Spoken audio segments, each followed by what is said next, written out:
Welcome back to the Brussels Signal Studio. My name is Justin Stairs, and our guest today is Juan López Aguilar. Thank you very much for coming in, Mr. Thank Aguilar. you for having me. My pleasure. Mr. Aguilar is a socialist from the Canary Islands, which explains his tan. It's a natural tan, I've just been told. He is not one of these temporary things. He always has it. He's a very lucky man.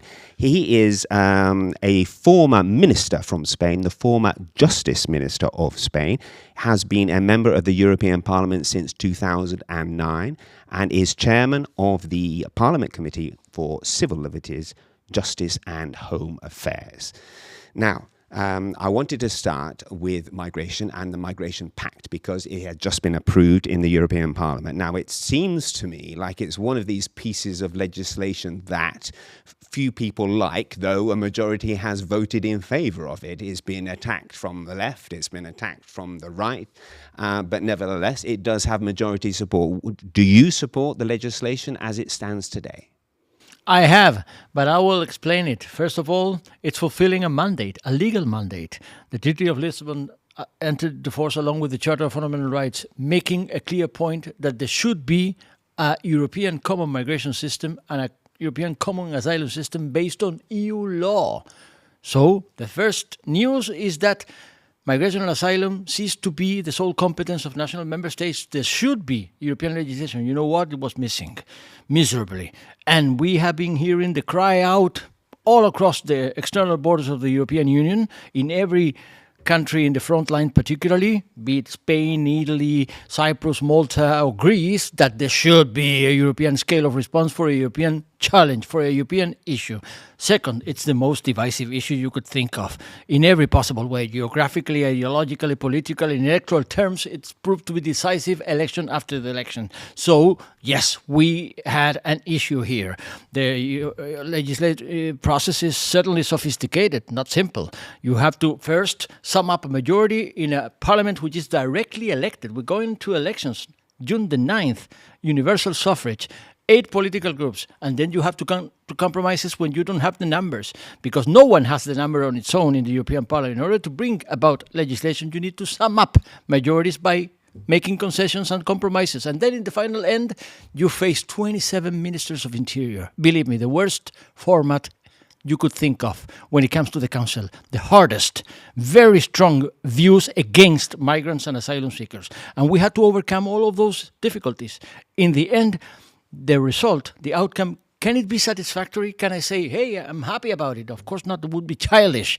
Of course, I have fought myself to death, literally, in order to improve the current status quo, which is both unacceptable and unfair. But in the end, we had to come up with some result, because coming up with nothing and leaving things as they are is totally unacceptable. Things as they are, why is it unacceptable?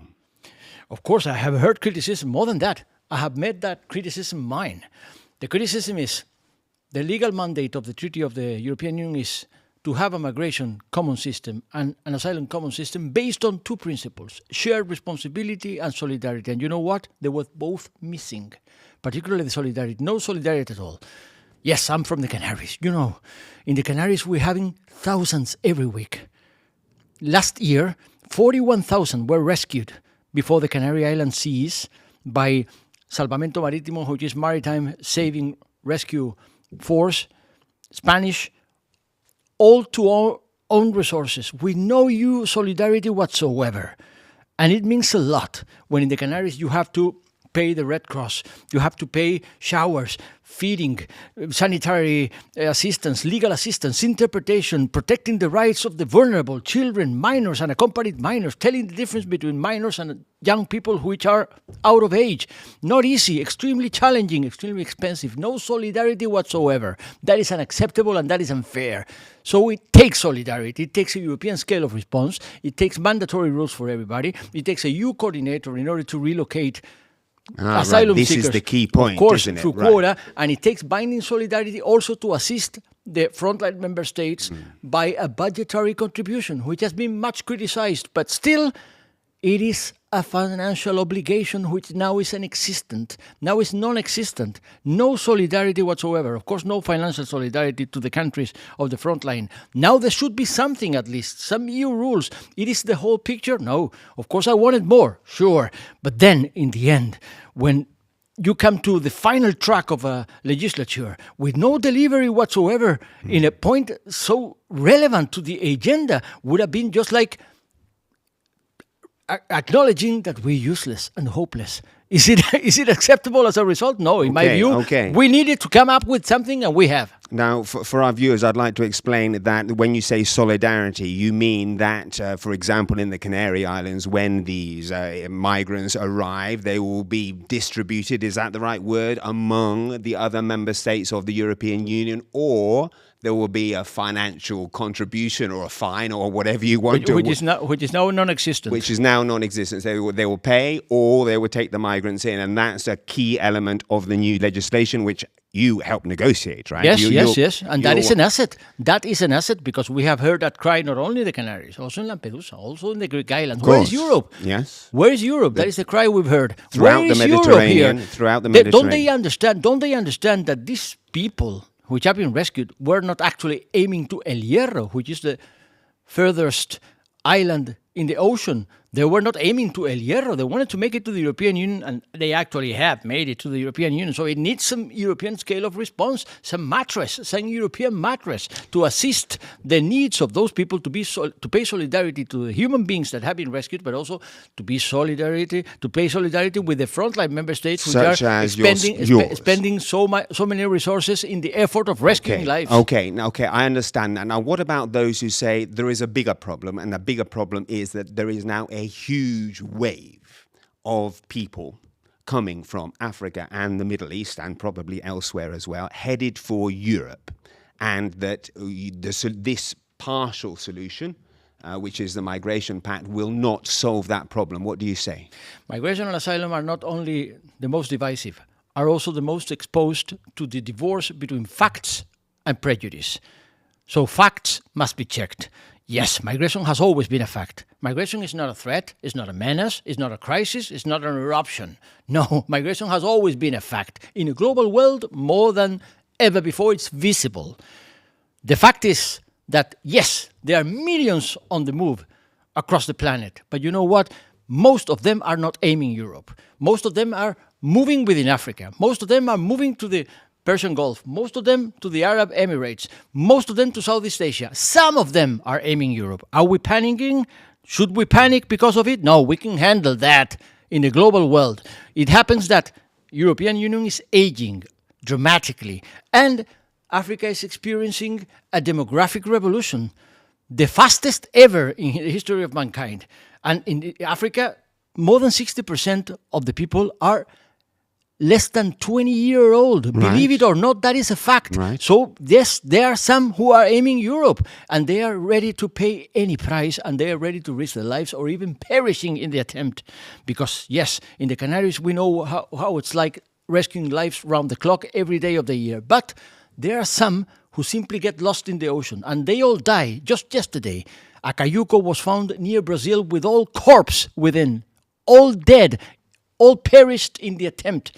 But the thing is that once they perish or sink, they actually, in their inner thinking, they actually account for it, because they say, still I had to try. I'm dying now, but I had to try. So they flee from despair. Should we panic because of it? We should not. We can handle it as long as we do it together. Of course, consistent with our values, with our principles, and according to EU law, binding EU law binding. We can handle it. Okay. There's no need to panic. That's what I say. So the thing is that there is much rhetoric saying, hey, there is a wave, we're being invaded, or even in the Nazi rhetoric, they say they are here to replace our population. That is a Nazi rhetoric, a Nazi rhetoric. They say Umvolkung, they say Ersetzung, they say they are replacing the European. That is absolute bullshit.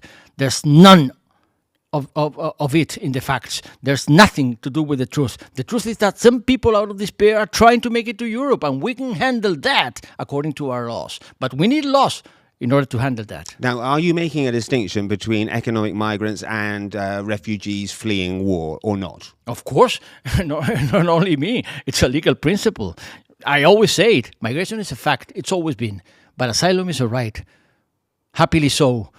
More than 70 years now. Right, according to Geneva Convention. Sure. So asylum is a right, and according to the Charter of Fundamental Rights, of course, you must tell the difference between those who are eligible for asylum or international protection because they are they are in fear of prosecution because of their ethnic origin, because of their ideology, because of their sex or race or sexual orientation. So they are to be protected. But with regular migrants, they are not simply to be discarded. They are also human beings. It's not a sin to seek for opportunities. It's not a sin to flee from a hopeless situation or poverty or famine or tyranny or corrupt governments with no care whatsoever about the future of the younger people. So we need to also account for irregular migrants in respect of their fundamental rights. But yes, there is a difference. Yes, there is a difference. With the asylum seekers, we have to protect them. We have a legal obligation under the international humanitarian law. With migration, we need not only policy but also laws. Okay. One final question, and I'll change subject. But my final question is, what do you say to the people who say that many or some of the people who come here struggle to integrate because they have different views on freedom of speech, for example? Or maybe their attitude towards women, for example. What do you say? I say that is the challenge of being an open society. That is the challenge of being a constitutional democracy based on rule of law. We need to respect our laws and make them respected. Anyone, no matter whom. So it means that laws are binding for EU citizens and also for foreigners, and of course also for migrants. But we also need to build up an integration policy and a cohesion policy and not to be led by prejudice. And it's prejudice to argue that Ukrainians, no problem because they are like us. But Africans, they are a problem because they are not like us. No, that's not acceptable. That's not EU thinking. That's not the EU idea of rule of law, democracy, and fundamental rights. And I have heard that. Believe me, I have heard that. Even in the Council of Ministers of Interior, you hear, fly them to Rwanda. And the question is simple. Why Rwanda? Just because you think they're black? So they're indistinct? They belong whomever in Africa where they are blacks? What do you think they are? If they don't belong to Rwanda, maybe they came from Ghana. So why Rwanda? Because you think they are black, and that's the whole story. Absolutely unacceptable. Absolutely unacceptable. Even people from different origins need to know that there are rules which are binding for everybody, but for everybody. So it means that when there is a foreign criminal, that foreign criminal should be punished, but just alike on equal footing as a national criminal, as an EU criminal, of course. So no matter who violates the law, everyone is accountable before the law and the judicial system. You mentioned Ukraine there, and Poland, I understand, is now saying, we don't want this, we don't like this migration pact law because we've already accepted millions of Ukrainian refugees. What do you say to that? We understand that we have faced a challenge being raised by the unexpected, and yes, we have. Take a look of our recent past in the mandate 1924, the one which is about to come to an end of the European Parliament. We had an agenda, digital agenda, green transition, migration and asylum pact, and rule of law framework. But then there came the pandemic. Wow, a lot of trouble. And we put in place a EU health system which didn't exist. It was not even expected. And then we had Russian aggression against Ukraine. And then, yes, we had 11 Ukrainian entering the territory of the European Union. 11 million. 11 million Ukrainian. And EU responded right to this huge challenge by finally activating the Temporary Protection Directive, which we had called for many times when the Syrian civil war, millions fleeing from the catastrophe, from disaster, and again when the Taliban made their comeback to power, to the tyranny in Afghanistan, and many fled from the tyranny of the Taliban. We asked for the activation of the Temporary Protection Directive. It didn't fly. But then, with the Ukrainians, it flew. And yes, 11 million entered. At least 7 of those 11 million have come back and forth for their own choice. But at least 4 million are enjoying now free movement, visa-free, free residence, access to the job market, access to services, access to healthcare, access to education for the children. That's the right thing. Why can't we do something of the kind? But what about the Polish part? What about the Polish part? What can we do that in a fair share of responsibility and solidarity with some others coming from some other parts of the land, not only from Ukraine? Yes, of course, we understand that Poland has accepted a lot. But that point that Poland is making is part of the syndrome that is to be corrected. The syndrome is everyone is on its own. Poland is border with Russia and Belarus, so Poland takes the blow. Poland takes on its own resources, takes the blow of 4 million coming to its border. And then the Canaries are so close to Africa. So it's your problem. You're left on your own. Nobody is assisting you. Everyone else is turning a blind eye on your situation. And the Canarians say, hey, listen, don't they see that we're close to Africa? And the Baltics say, hey, listen, don't you see that we're so close to Putin? And Poland says, hey, don't you see that we're so close to Lukashenko? Can it go any further than that? Can it go any worse than that? We need a system. We need a system that makes sense and assist each other. And that would correct the kind of rhetoric that says, hey, listen, I'm not solidarity with no one else because I have problems on my own. If we are solidar with everyone else, then no one will be left on its own anymore. I want to talk about Spain. Yes. You're the former justice minister. And there is legislation now in your country which would grant an amnesty to those who voted for or who were involved in, how shall we put it? I don't know how to put it. Some say it was an illegal attempt by Catalonia to become an independent country. Some say it was just a purely legal right to self-determination. Where is this legislation precisely today? Has it been approved? No, it's underway with many difficulties, which are perfectly foreseen, perfectly predictable. Because yes, the Spanish legislature is undergoing severe difficulties raised by, first of all, an extremely fragmented parliamentary representation of the universal suffrage of the Spaniards, because Spain is a democratic society. Spain is a constitutional democracy, full democracy, fully fledged in every possible way. Second, Spain is a federal system. In Spain, we have 40 years of federal arrangement in which regions and nations, because we have nations within Spain, yes, we have nations within Spain, and Catalonia is a nation within Spain, do have self-government with their own parliament, with their own government, with their own high court. But there are laws which are binding for everyone. And when you violate the law, then you face your responsibility before the criminal system. When you commit a criminal offense, then you face a criminal charges and you face a criminal court. And the point is that I am a Spaniard. I have lived all of my life with nationalists seeking for independence, no problem. I have lived all of my life, even as a minister, dealing and talking on a daily basis with nationalists which are in government in Spain, in Catalonia, in the Basque Country, in Valencia, in Navarra, even in the Canaries, there is a nationalist party. That is not a problem. But if you violate the law, you break the law, and you commit criminal offenses, for instance, disobeying the rulings of the High Court, the Supreme Court, or the Constitutional Court, insistently, time and again. You're talking about insurrection. Yeah, of course. Right. And then you are warned that you're breaking the law, and still you go on. Then you have to face charges. That is the point. But once it happened, which was miserable, and it happened all through a PP government, which is the Conservative Party in Spain. We were in opposition. We socialists were in opposition, and we were trying to defend Spanish constitutional integrity, which means that there is a constitution which is binding for all Spaniards. Does not impose a central rule. There is a federal system in Spain, so you have a widest self-government ever in Spanish history. Lots of autonomy. But then if you break the law, then you face charges. Okay. And the point is that once you see that there were so many involved in heavy criminal procedures, which are still pending so many years after, the Spanish government, now led by the Socialist Party, a progressive government, make a very strong bid for reconciliation, for overcoming the crisis we had through the conservative government. They caused the problem because of their intolerance, because of their aggressive rhetoric. The PP government, the right in Spain, was much in the origin of the constitutional crisis we had.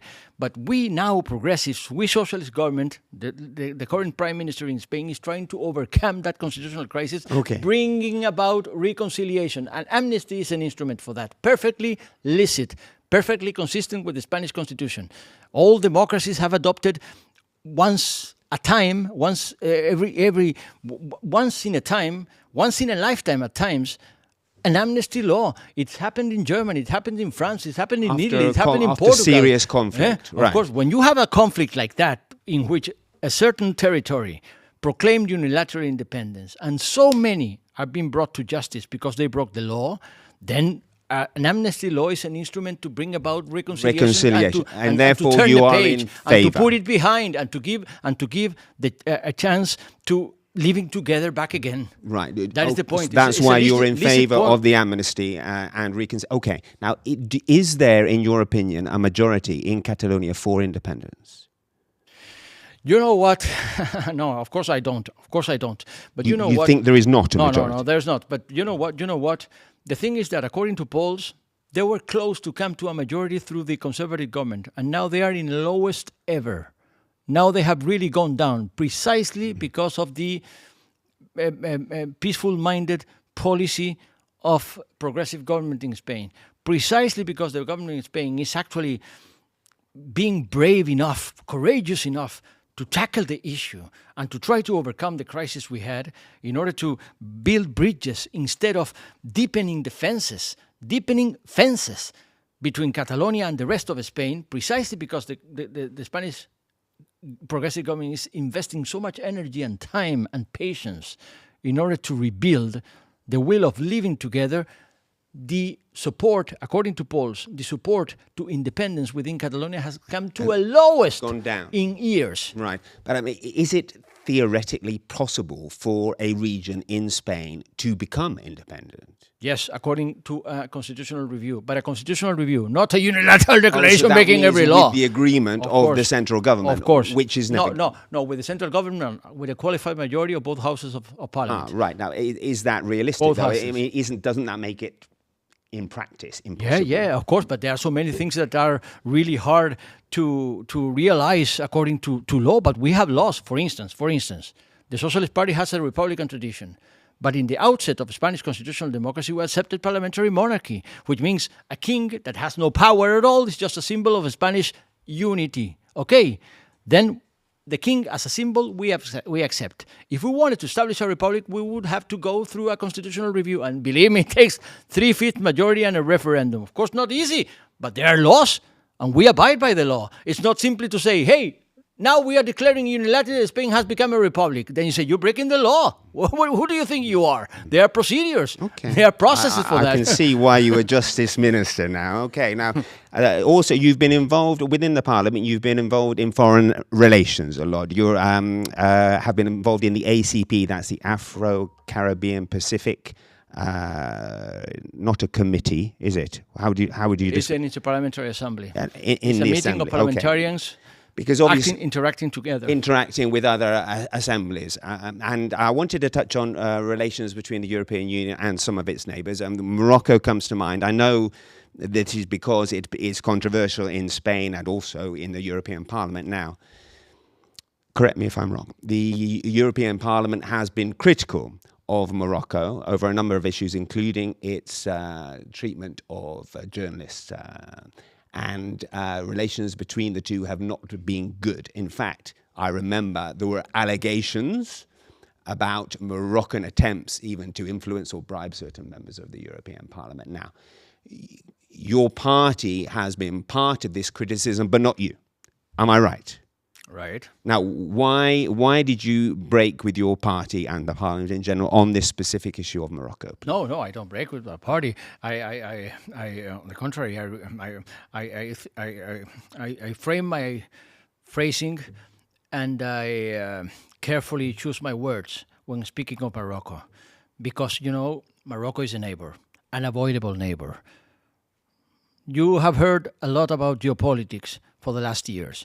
You have heard Ursula von der Leyen stating that she wanted a geopolitical EU. What is geopolitics, after all? It's the determination of policy by geography. And Spain is absolute neighbor to Morocco. So you better think twice before speaking out whatever comes to your mind or crosses your mind when speaking of Morocco, because your neighbor is there and your neighbor listens. And you never draw the consequences if you insult your neighbor or offend your neighbor. So you better be careful when you have a neighbor. You respect your neighbor if you want to be respected. So that is a rule when it comes to Morocco. For Spain, be reassured. Spain has the only terrestrial external border with the African country of the whole of the European Union. It's in Ceuta and Melilla. In Ceuta and Melilla. Yes. And the Canaries happen to be very close to the African west coast. So we need to talk to Morocco. We need to come to terms with Morocco, and preferably, respecting each other, come to a status quo based on mutual interest. And it takes a lot of understanding, a lot of talking to each other, despite the differences, and differences they are, for sure. So we cannot impose a constitutional regime in Morocco, can we? For sure not. But then there are people in charge in Morocco, and you need to talk to the people in charge, and you need to relate constructively, and you need to actually observe Morocco interest for Morocco to observe your interest. If you want something from Morocco, which is like, be reassured that there will be no offense made to Ceuta and Melilla. If you want to be reassured that the Canary Islands are in a positive look towards its unavoidable and close neighbor, which happens to be Morocco, and territory occupied by Morocco, which is Western Sahara, then you better incorporate something of Morocco's views on some point, because otherwise it's not mutual interest. That is the position of the Spanish government, and that certainly is mine. Constructive relationship. And that is certainly mine. That is certainly mine. So the point is that, yes, in Spain, because precisely that vicinity, that close geography, because being such an immediate neighbor, of course, in Spain, there has always been a public opinion hostile to Morocco. There have always been politicians which are led by some kind of an aggressive rhetoric against Morocco. I find it to be absolutely senseless. You need to be reckless to behave or to speak like that of a neighbor that draws consequences. If you offend your neighbor, then your life is deteriorated or eroded in many ways possible. Okay. So you better behave, you better talk to, you better listen, you better shake hands, rather than being hostile to your neighbor. Oh, okay. Now, over the last year, we here have written a lot about Qatargate, though nobody seems to talk about it anymore. Do you believe there have been attempts by foreign governments to influence, i.e. bribe, people like you, MEPs? Do you think it's happened? If it's happened, it's got nothing to do with EU Parliament or EU Parliament's transparency or internal controls and checks. It has to be with the individual corruptibility of some person. Of course, it's not a systemic issue. It's not systemic. Of course, it's not. And I'll make myself clear. When we first heard of the Qatargate, of course, we took the blow. And of course, we had the usual wave of negative publicity with the allegation that the European Parliament was corrupt or was rotten, and it was a systemic issue. Of course, I never conceded any truth in that kind of reasoning, because it was not a EU Parliament problem. Now that time has passed, we see clearly that it was a very narrow circle of 3 persons. One outside of the parliament talked to some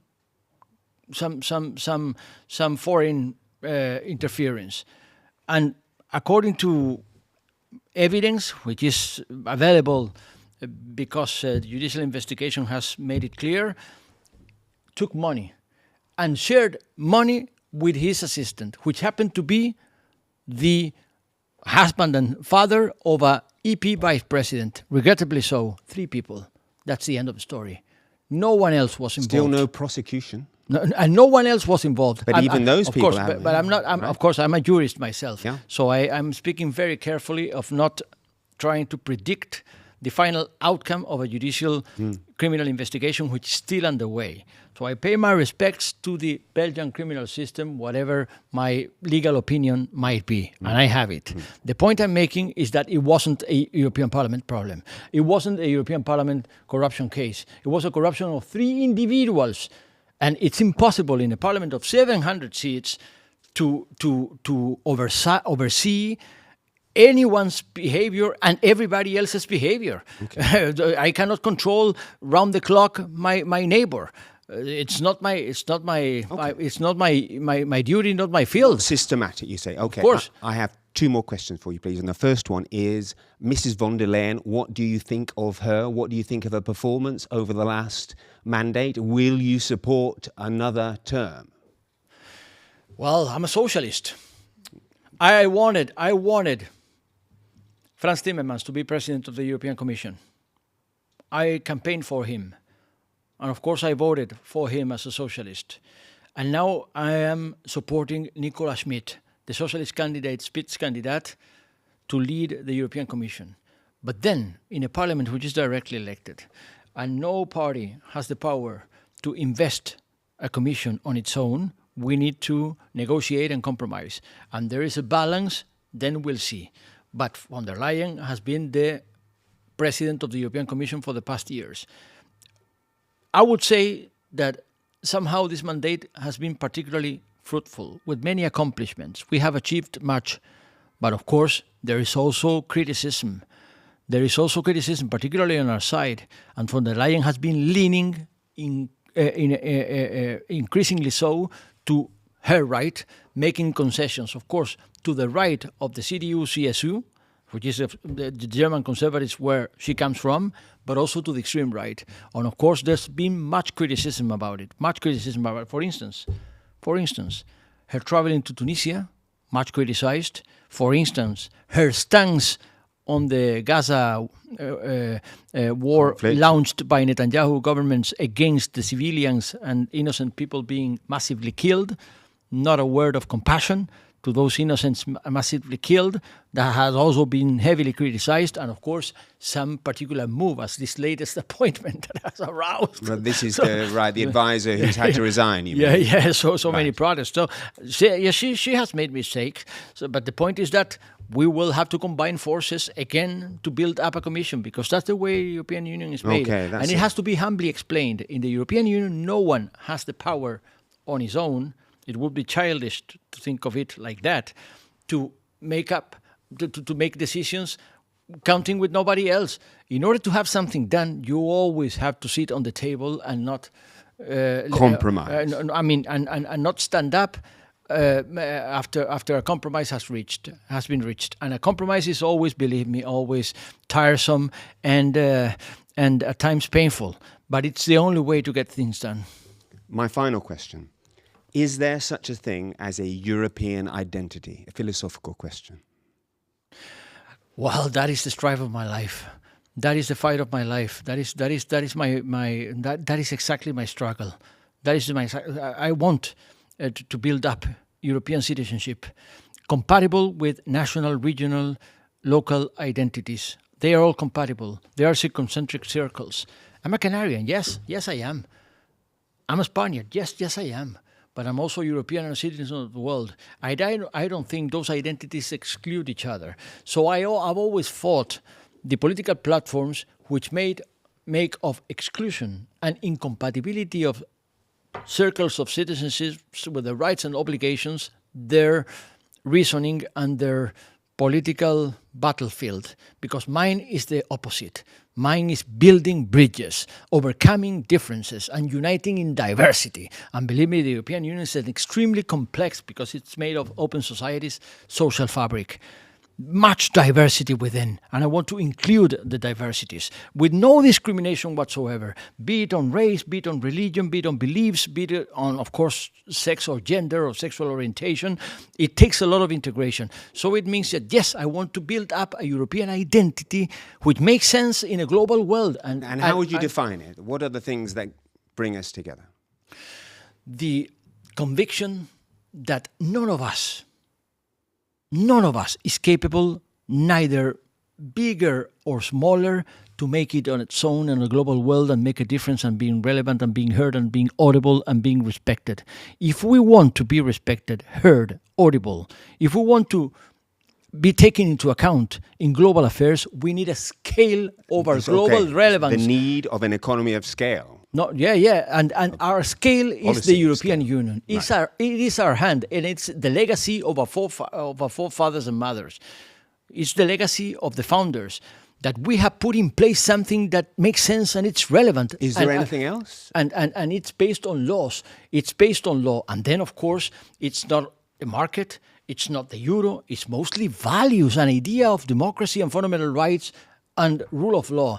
The European idea of democracy is not simply having a majority which supports your governmental action. For sure, it takes a majority to be in government. It takes some majority, particularly in parliament, to be in government. Okay, but it doesn't suffice.